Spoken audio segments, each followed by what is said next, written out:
Okay, Lyla. Whose is that hoover? Mine. Where did you get it from? I got it from Asda.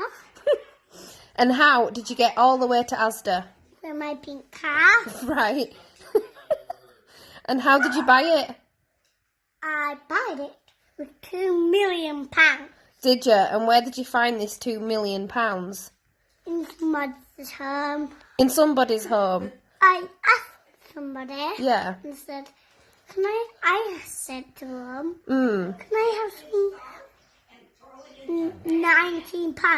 £19? Yes. Yeah. And then they said, yeah. But you got 2 million? Yeah. Right.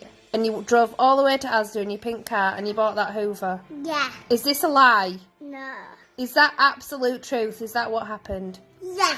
Right. Are you sure it's not my little hoover? It's not your little hoover. You've got a big hoover. Right. So, I think you're telling me porcupines again, Lyla.